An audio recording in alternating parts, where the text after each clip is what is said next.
Welcome back to the Smarter Marketer podcast, brought to you by Rocket Agency. I'm your host, James Lawrence. I'm so pleased to welcome to the pod Racquel Collard. Racquel is head of marketing at 4Cabling, the largest online retailer of cabling and IT accessories in Australia. Previously, Racquel was head of marketing Australia and New Zealand at the Grace Group, so working with brands and units like Grace Removals, commercial projects, Grace Fine Art. Prior to that, she was head of marketing at Office Brands, overseeing marketing strategy for an organisation with over 160 outlets around Australia. She's a leading Australian in-house marketer.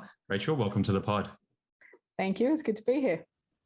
What are the signs, like in your experience, having worked in quite a lot of marketing environments, what are the signs that you should start thinking about using an agency for a particular discipline or product or service? I think a lot of the time it comes down to the expertise you've got in-house. So a lot of the times, particularly smaller businesses, you've got a much tighter team with fewer areas of expertise. And other businesses, you've got a marketing team and they all cover different areas of specialisation usually. I usually find that if I don't have the resources to do something in-house, that's when I start looking at agencies. Or if I don't think we've got enough skill to do something quite niche, like for instance, coming up with a whole new brand identity, then that's not something that most marketing teams are skilled to handle or can do it as well. So I think it really comes down to looking at what you want to achieve, looking at what resources you've got to do it, and then see if it makes financial sense or team sense to actually work with agencies. Yeah, and I think we find that like we've got on our books, we'll always have some smaller businesses and some larger businesses, and generally feel that the smaller businesses, if they have smaller marketing teams, we're probably doing more stuff for them. And then if it's a bigger business, we're probably being brought in to do one thing, whether it might be SEO or a component of SEO. When it's a smaller business, you might be doing 3 or 4 channels and kind of driving a lot more of their marketing strategy. Yeah, and I think also the other thing as well is a lot of areas are quite specialised. So it's actually hard to stay up to date. Normally, if you're a marketer, you're passionate about marketing and you'd like to keep up to date with what's going on. But for instance, SEO particularly, an algorithm changes. You don't know if it's just you or if it's happening across a range of businesses, whereas an agency can look at their clients and go, you know what, that algorithm change has had an effect here. This is what we do to fix it. The other thing as well is agencies often have a lot more access to people like Google specialists. So if it's PPC or SEO, they get more insights than you can get just as a standalone business.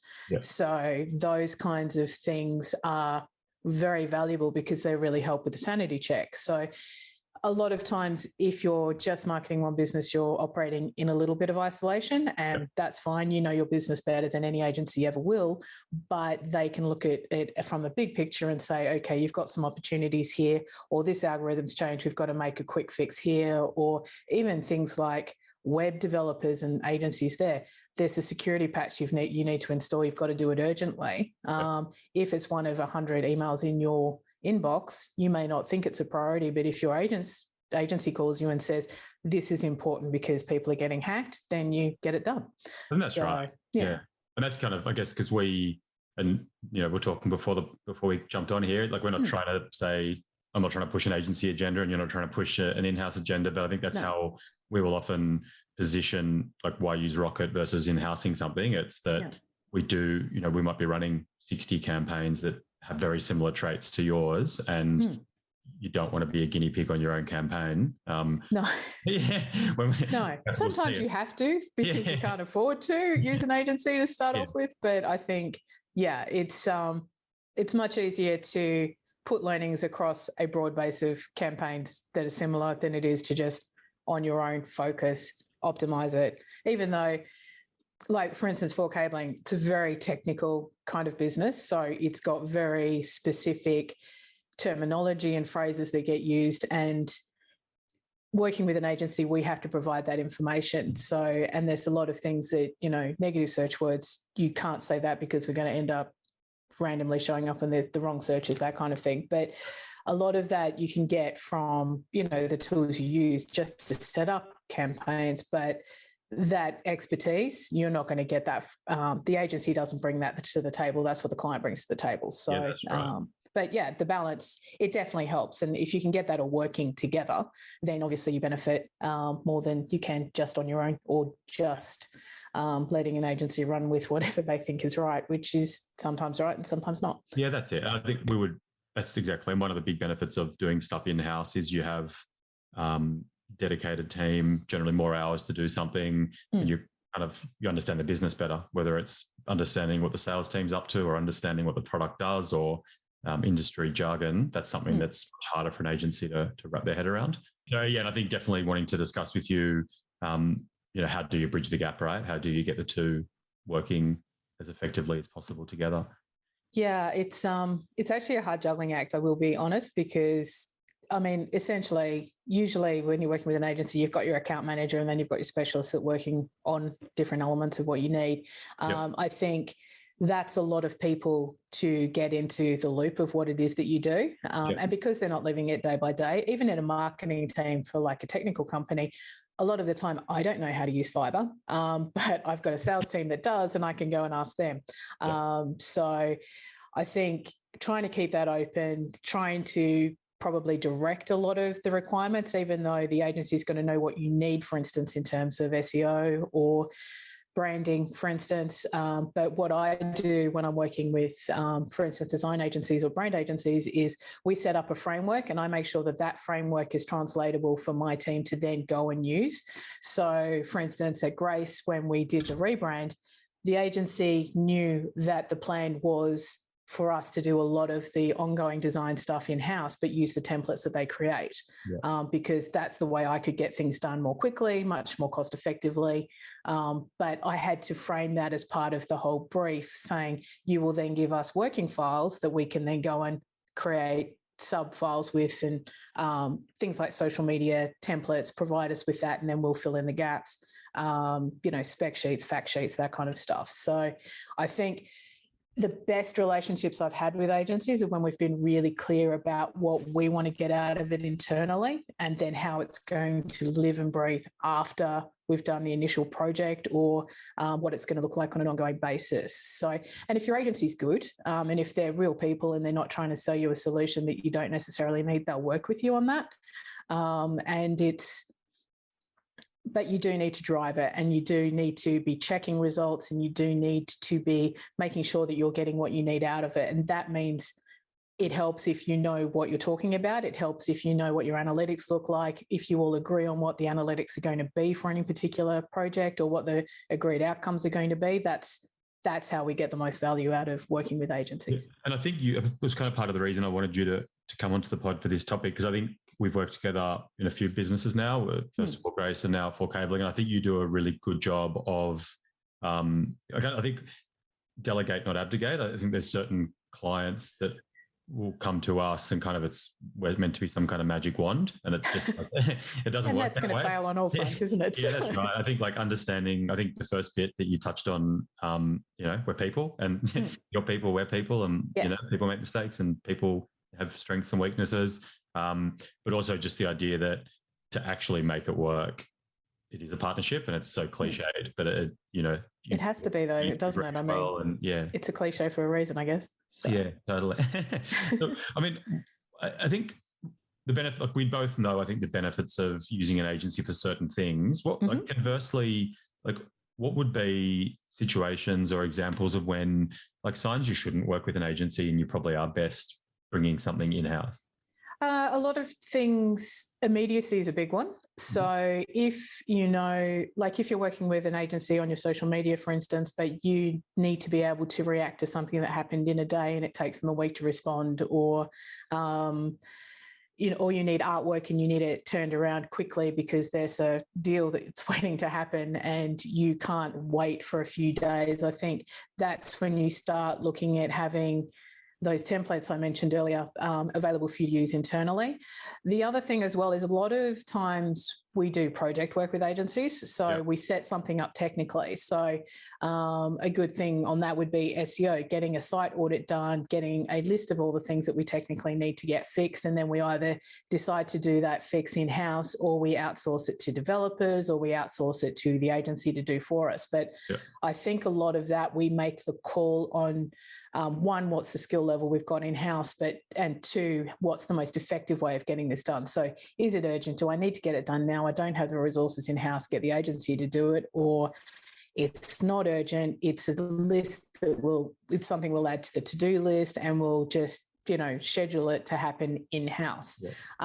With the SEO stuff we've done recently, for instance, we find great value in the keyword research and the structure of how content needs to be changed on different pages and that sort of thing, because that's not something we've got the time to do in-house, but we are also building up our copywriting capabilities. So now it's sort of give us the research, give us the structure, we'll get the words done internally.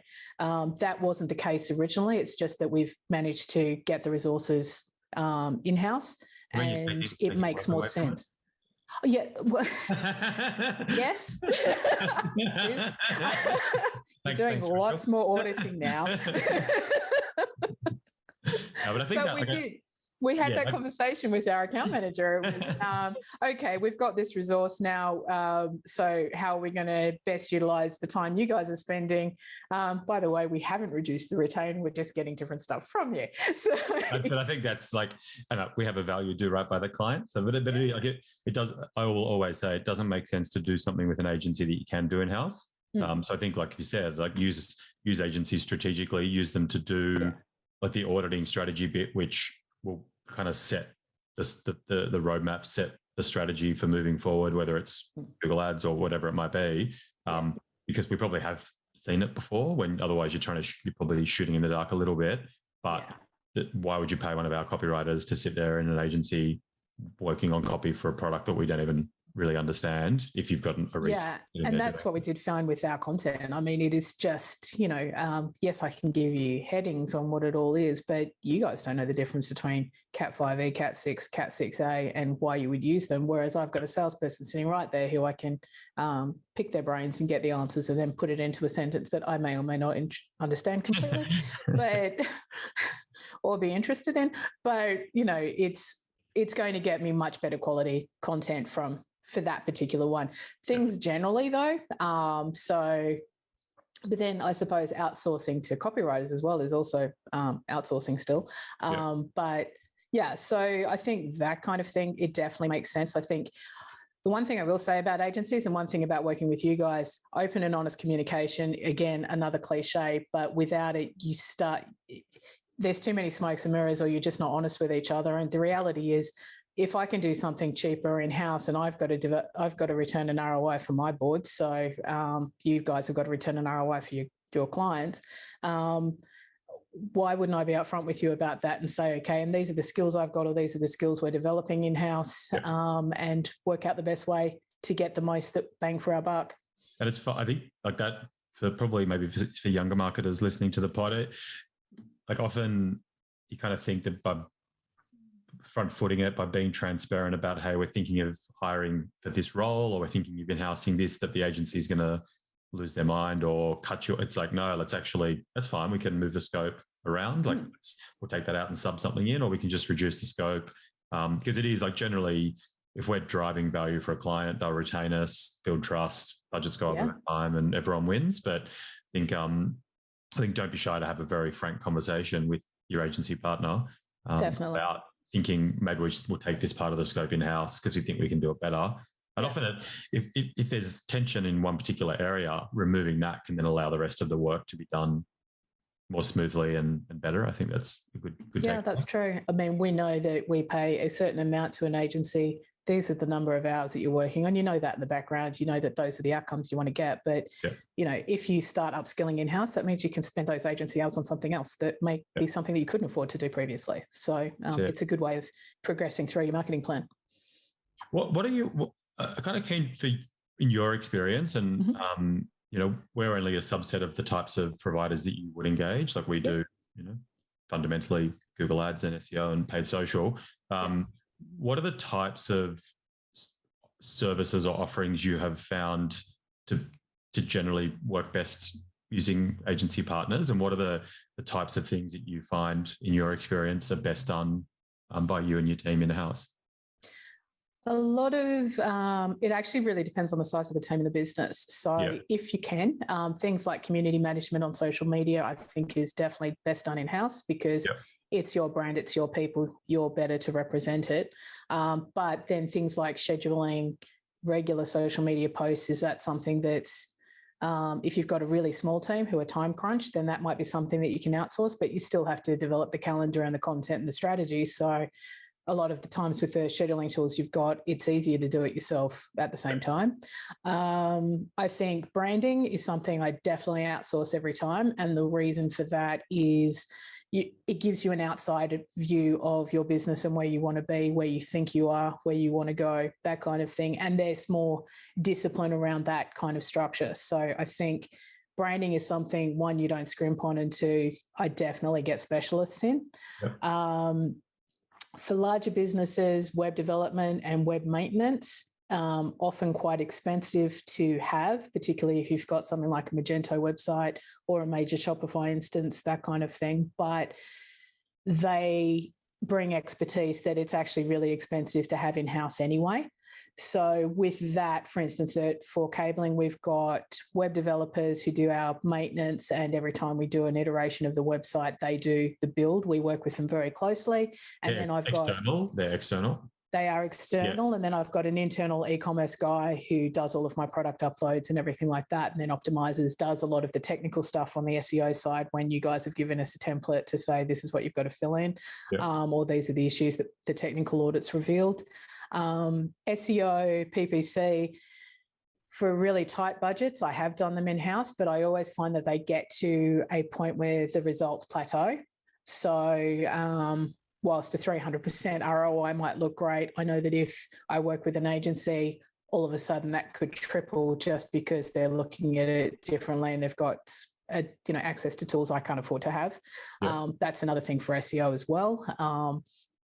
Yes, you can go and get your SEMrush subscription, but you've got to learn how to use it. You've got to be willing to use it regularly. And is it easier just to get an agency to give you all the technical outputs and say, this is your to-do list? And I've got to say, for me, most of the time, that's definitely gold for me.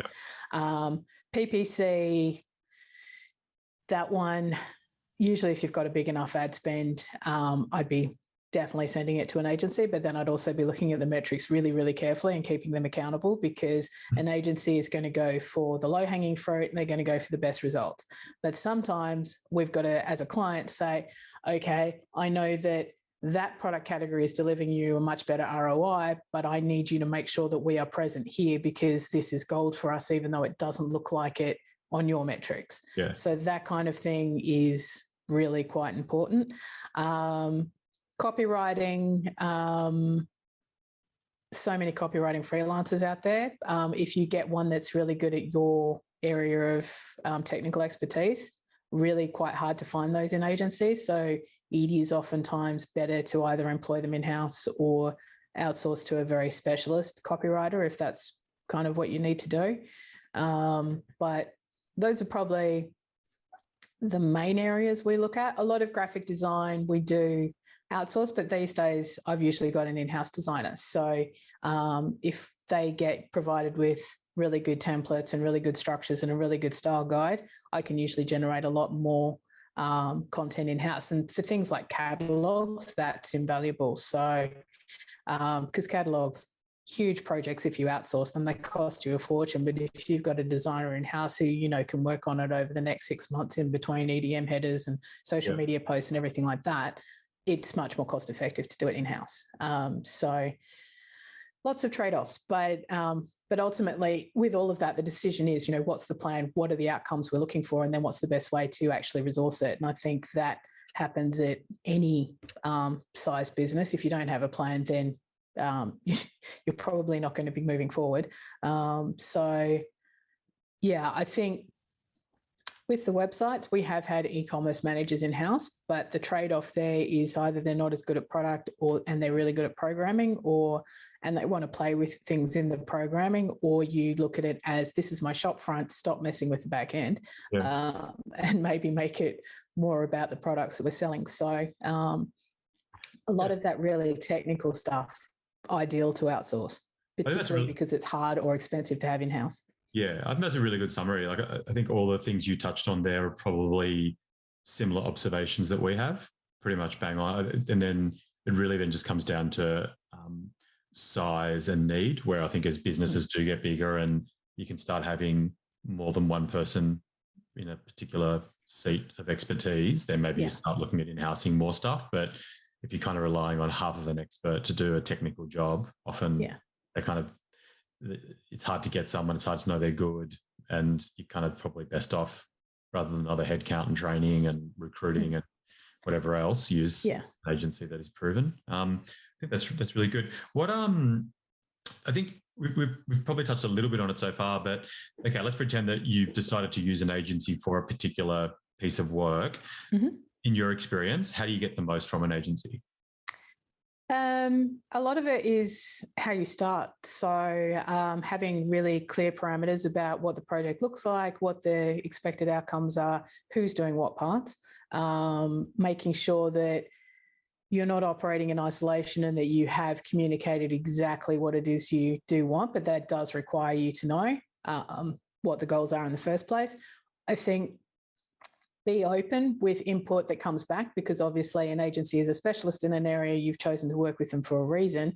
If they make a suggestion, spend the time, work out if it's the right direction for you, or if it isn't, then why isn't it? And be open with that. So I'd say take a lot of the time to scope the project properly.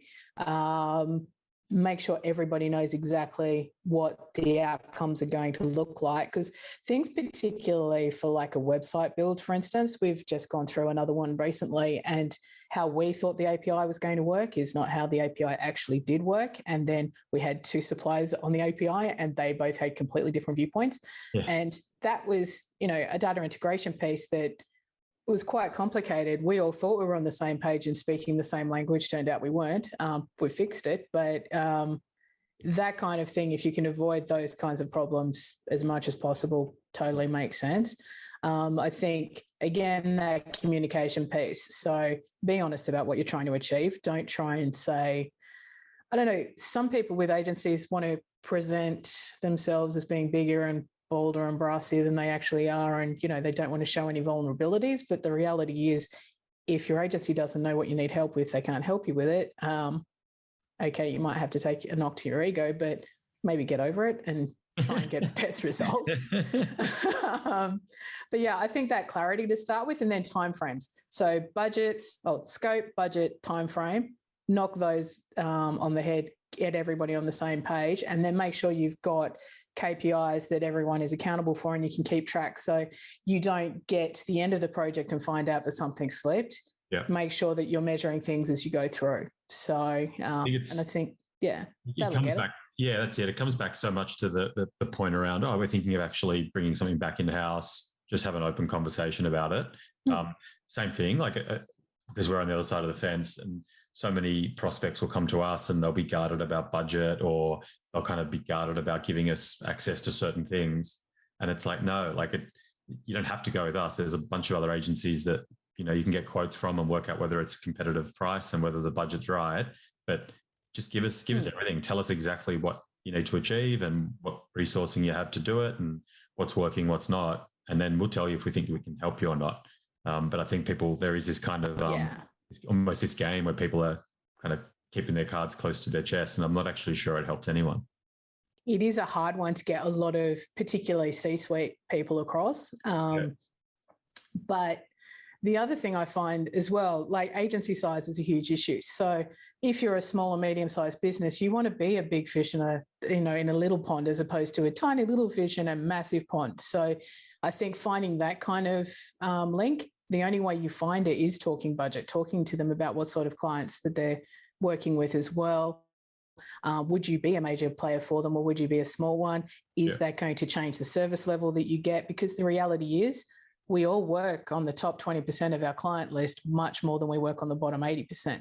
That's just economies of scale. That's just how that works. So you've got to make sure that those are all the right fit for you. So it might be that if you're a small startup, you start with a smaller agency and then you start working with other ones as you get bigger. So it's hard to cut those ties sometimes, but I think sometimes it's the best thing to do as well. Particularly the agencies often specialize in a particular area. So as you move out of that area of specialization, it's probably time for you both to be saying, well, you might want to be looking somewhere else now. A lot of agencies, though, don't do that any more than a lot of businesses do that with their clientele. So because you don't want to give away something that's that you've built on, or that is guaranteed income, but it's not always the best solution to stay. I think that's a good, fair comment. And it is true, there's no best agency, right? It's about the most appropriate agency for a particular problem to be solved in a particular type of business. And I don't think from the other side, like it is, Rocket, I think we do a good job, but there'd be certain scopes of work which we would struggle to deliver upon. If Commonwealth Bank came and said, hey guys, we need to roll out this huge campaign, we just wouldn't have the scale and the team to deliver upon it, right? Because we're built to service a different part of the market. And equally, if it's a really small corner shop startup, we're probably not a good fit either, because our minimum budgets, and we're kind of more accustomed to playing in that small to mid-market kind of space. Yeah, absolutely. I don't think you don't want to be the biggest fish in a small pond. You don't want to be the smallest fish in a big pond. You kind of want to, have good cultural alignment. You need the sweet spot. Yeah, it needs to work. So. Yeah, that's right. It's interesting. I think there's some good stuff there on how to get the most from an agency, because I do feel like we've worked with you in two different organizations, and I think you do treat a really good balance of being demanding, getting good results, getting good value out of us, but also giving us what we need in order to deliver, do good work, and also make money out of it. So I think you do tread that balance really well. Well, the thing with it is we've both got to make money on it, don't we? So I've got to get the results I need, and you guys have got to be able to run a business. And, and I think also the one thing about agencies, if you find the agency cares about their team and protects their business as much as they protect you as a client, then that's a really good balance, because I have my marketing team as well. And my job is to protect them and get the most out of them. So and I would expect you to be doing that on your side. So, and you same too. So that was a perfect segue to my next question. Okay. What are the traits of a kick-ass in-house marketing team? Marketing passion, you've got to have it. You definitely need a mix of skills. That's a given. But I think for me, for marketing, if you're about to go into a huge video blitz, for instance, then you need somebody in-house who's really into video, because videos are not something you sort of do once and then let run. So for me, and also the whole COVID thing's changed up how I'm even working now. So where I used to have like a marketing coordinator, my e-commerce person, a graphic designer, I'm now mixing it up that I've got more part-timers and everyone's working remotely. And we're spending more time on Zoom, and chat and all the rest of it, just sort of to keep in sync. But I think marketing, find marketing members who are really good at particular skills, and then you can train them about what your product is. My product at the moment, not sexy, not that interesting, but I've got a very cool graphic designer, I've got a great content person, and I've got a product person who knows the products inside out. So you need the technical skills, you need the passion to learn more as well. I think, and any marketing team has to be a team, and it's a bit twee to say it, but they've all got to be working together. So there's no point me having the best graphic designer if she's not doing what the social media person needs, or providing the product guy with the photos that he needs for his product listings. So they've got to be able to work together. You've got to be really good at communicating, particularly when we're working remotely. I spend most of my life on chat, but we do have blackout periods where we can actually sit down and get work done, because I've needed to do that. particularly for strategy stuff, you can't sit there and have chat going and your email going and your phone going. So I'd say definitely bring in a mix of skills, even if they're maybe not the technical skills like SEO or programming, that kind of thing. But having an in-house copywriter gives you a huge amount of flexibility. Having an in-house designer gives you huge flexibility. Having product experts, again, gives you that knowledge and the ability to create what you need to create when you need to create it. So I think that versatility, I think flexibility is key these days. Every marketer wants it. You know, some people want to be in the office, some people want to be at home.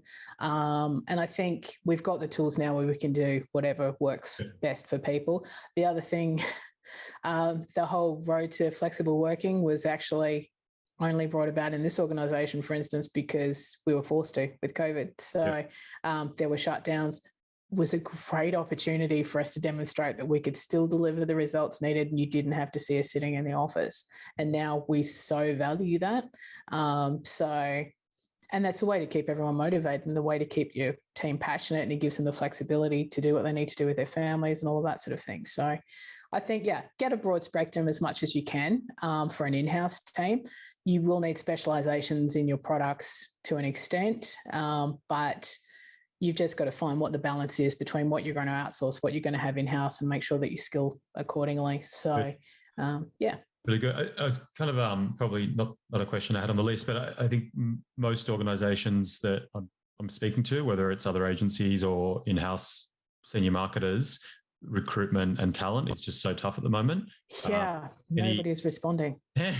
Any tips, advice on not how to kind of, I guess, not how to get CVs or anything like that, but more, how do you identify people that you think will kind of fit those traits or criteria of, kick-ass in-house marketers? What are the I think this is quite an interesting one because we've done things a bit differently lately because of COVID. So I put up a seek ad like you do. You normally get 300 responses. You maybe want to talk to 5 of them. Yeah. Earlier this year, I think late last year, I did the same ad, went through the same process, got 5 responses to something that would normally get me 300. So we've had to talk to people like contracts, suppliers and that kind of stuff, with obviously the idea that we try them out, see if they're a good fit as a contractor. We know that they've been vetted for particular skills. We still interviewed everybody to make sure that they were a good fit for us from a personality point of view and from a good cultural fit for us. Yeah. But we have had to go down the contractor road, whereas normally I would have full-time internal employees for 6 months. It's contractor roles, and then the idea is they will go full-time if they work out, which thankfully they are looking like they will. So we've had to sort of adapt to all of that. The other thing we've done is internal promotions. So my product person used to be in sales. He was passionate about e-commerce. We've had to go down that road, whereas normally I would say, do a job ad, say I want a degree, qualification in this, I want you to have experience in that. We've had to look at different avenues because marketers just weren't moving. And it turns out that we've got a more diverse team as a result of that.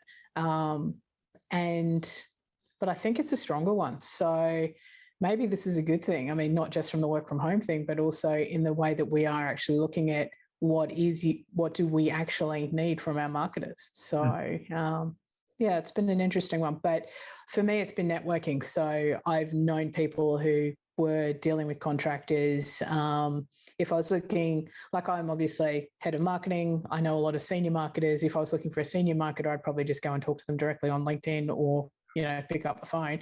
But I needed junior marketers and they're a lot harder for me to find. So your friends aren't giving you this. No, that's right. They seem very possessive. It's just not fair. But the contractor thing, or just even a lot of the freelancer sites, the problem there is quality for me. So even when we're looking for designers, it was really quite hit and miss. And also, what they were really looking for was just a bit of a side hustle as opposed to an actual job, that kind of stuff. So I find in this case and in this environment, using the contractor agencies is the way for us to go. It was a hard sell, let me tell you, with the board, because it's like, well, why would we pay money for somebody to do this? And I'm like, well, I'm getting no responses. And I don't have time to sit here and hunt these people up. They've been hunted by these people. So, let's use them. So, yeah. Nice one. Last question. Mhm. One piece of advice for a young marketer wanting to be in a role like yours one day. Demonstrate ROI for your entire career. Yes. Honestly, that's what it's coming down to. It's marketing is always seen as a cost center as opposed to a revenue generator. And unless you bang on your C-suite's head over and over and over again that these are the results that you are giving them, they will forget it and they'll just look at your budget and slash it in half. So, and build those relationships, like talk to the right people constantly. If you are in a meeting with C-level executives, talk, state your case, make them familiar with who you are, and talk to them in the language that they like. So for me, it's always been about ROI. If I can demonstrate to them why spending this much on advertising gives me this much in revenue, it's a lot easier conversation than saying a vanity metric like, but I have 1 million followers now, because they don't care unless those 1 million followers became this much in revenue. So I think get to know the language of the people you're talking with, get used to working with other divisions in an organization. Definitely get a good relationship going with your sales team, because if they have a sales team, there's a reason for it, and it could make or break your marketing responses, because they're the guys that have to close the deals. But demonstrate ROI constantly. And that's the same for an agency as well. I mean, if my agencies aren't telling me what benefit I'm getting out of using them in my monthly reports and my monthly catch-ups, then I'm going to be sitting there going, well, what are you doing for me lately? Treat everybody like they're a client. I think that's awesome. Racquel, thank you so much for being on the pod. Thank you. Good to be here.